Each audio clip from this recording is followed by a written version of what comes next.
Hello everyone, my name is Elizabeth Willilo.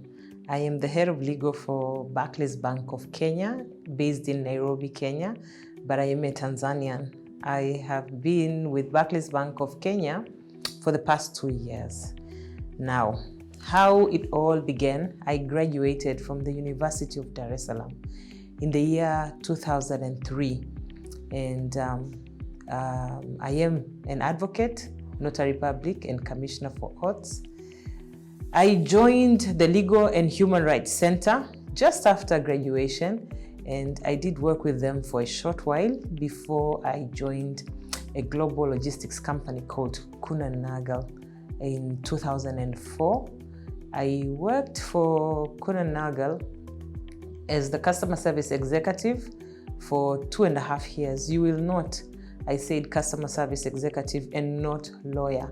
When I graduated from university, I had very high hopes. When you become an advocate, you become so successful immediately. The reality was very harsh. So into the harsh reality, I took some time off and just worked for this logistics company. It had a contract with British Airways World Cargo, and I was leading it's called a GSA, General Sales Agent Agreement. So I worked for British Airways World Cargo through Nagel for 2.5 years. And after 2.5 years, and then I joined Barclays Bank of Tanzania Limited in September 2006. By then, Barclays did not have an internal counsel. They were using external law firms for any legal services support they needed. So I joined in and established the in-house counsel team. I built up the team to 4 members by 2017 when I was relocating now to Barclays Bank of Kenya, which is our bigger business based in Kenya, and leaving behind a team of 3 lawyers. How I was inspired to join the banking industry, as you would know, it is a highly regulated industry. It is well structured, and there is a lot of potential for growth within the industry. After joining Barclays, remember I said I was the first lawyer to join as an in-house counsel. So I was practically doing everything and anything that had relation to legal and legal risk. And it was quite trying, and it was, I guess, the major part of my growth as a lawyer, because by then everything was being thrown at me. I needed to see how best I am able to manage my stakeholders' expectations, but at the same time deliver on everything that is required to be done. I remember I used to work late daily. I used to work weekends. It was just crazy. And I was just married by then. So trying to balance the family aspect as well, it was quite trying. But you know what? With a lot of hard work and perseverance, I was able to pull it through. And within 2 years, we hired a second legal counsel. And then following after, we had other 2 people join us. We were able to distribute our duties accordingly. We were using we still are using external law firms as well in supporting most of our legal risk management and advising the bank overall as far as legal risk is concerned, ensuring we are working closely with our compliance colleagues, that the bank is in line and adhering to whatever legal and regulatory requirements that are set out in the country. So one of the key things that really helped me to prosper into seniority, it just has been being able to deliver, being result-oriented, working very hard, ensuring that you are able to deliver on what is expected of you and of your team. Also, what has really helped me prosper is teamwork, leveraging on the strength and areas that you know other team members have a high ability to deliver on, and at the same time also motivating and encouraging each other that we were able to bring our best to the table. I would say nothing comes second to hard work. Always put your best out there and do it the best way you can. Bring in excellence. I think one of also the key things that really did help me to prosper to seniority is a positive attitude.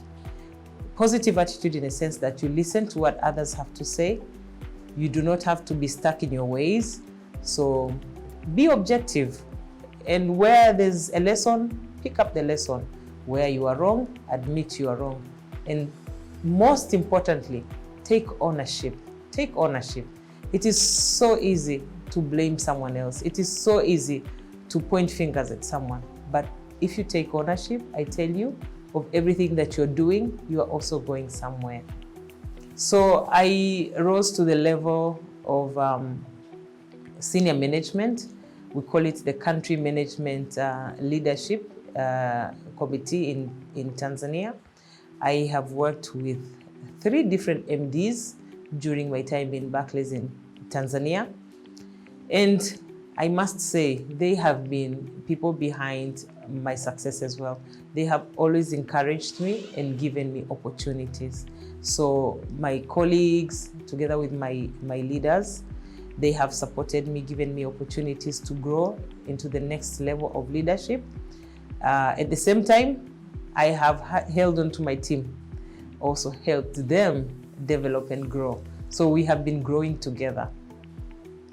In 2017, there was an opportunity offered by Barclays Bank of Kenya for head of legal position. And well, I took the role. I relocated to Nairobi, and there you find yourself in an area where you know no one. You just know what you're doing. They have also seen your record in a sense that they believe in you and you can do it. So I got there, build up the team because we had attrition. Colleagues had left, and we needed to get things back in order. Recruited for the vacant positions, trained the new colleagues as well as the old colleagues in the way we want to be, agreed on a strategy, and we've done a lot of building in Kenya. I must say, looking back 2 years ago and where we are now, we are at our best. Performance is very high now, and I think everybody is in high hopes as far as the future is concerned. And I am grateful for the opportunity because against all odds, I was able to rise up to the challenge. Okay, so when we look at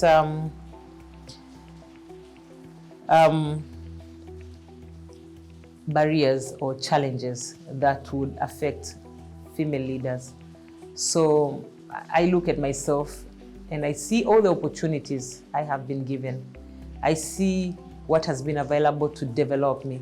And the only barrier I see is myself, in a sense that I can take as much as I can take. It's out there. It's out there. People are crying out for ladies to step up and take the challenge.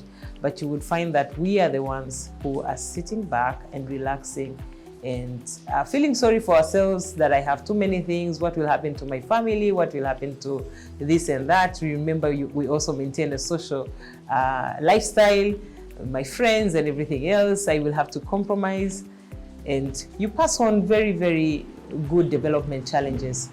So I would encourage women and young leaders and girls, don't feel sorry for yourself. Step up to the challenge.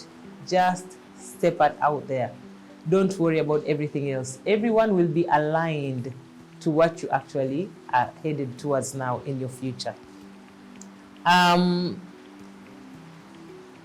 Juggling too many things, I know it's a challenge, but believe you me, the moment you set your heart into something, give it your best. Give it your best, you will rise up and you will excel, you will succeed. Just give it your best. There is nothing you can compromise to hard work. Just give it your best. No excuses. Well, what I would advise the next generation of female leaders, I would say number 1, integrity. Integrity is everything. When you stand out there, people already know what you stand for. Most of the time, your reputation will precede you. So stand up for what is right. Do what is right. Where there's a conflict, just ask yourself, what is the right thing to do? And do what is right.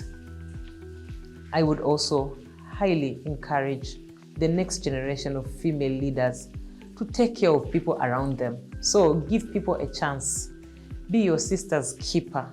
Bring someone else up. Make a mark on people's lives.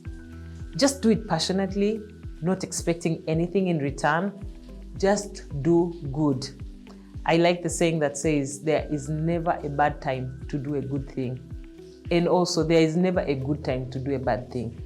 Just do good as much as you can, as long as you can. I would also advise the next generation of female leaders to ensure that, you do not compromise. Don't look at yourself and think that, I am complacent in where I am happy, I am comfortable. Those are the things that are really against development. Put yourself out there. What else can you do? What else can you develop yourself in? What else can you bring on the table, to change this great nation of ours? At the same time, you will make a positive impact in the society and in the lives of people. Just go out there and do it right. The first time if you can. If you make a mistake, yes, you fall down, quickly get up and then do it right. Thank you. CV People Africa Initiative.